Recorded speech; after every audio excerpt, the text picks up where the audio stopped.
আসসালামু আলাইকুম। আবারও চলে আসলাম ছোট্ট খামার থেকে। আলহামদুলিল্লাহ, আজকে ভিডিওটাতে কিছু কথা বলতে চাই।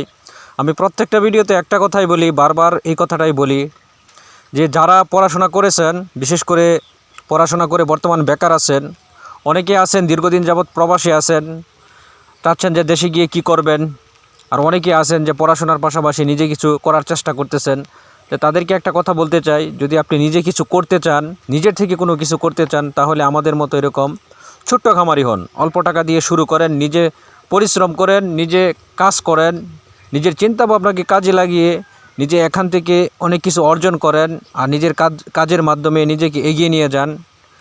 তো একটা কথা বলি, যে কোনো কাজ যখন আপনি শুরু করবেন, তখন ওই কাজ নিয়ে নিজের মাঝে একটা টেনশন থাকে।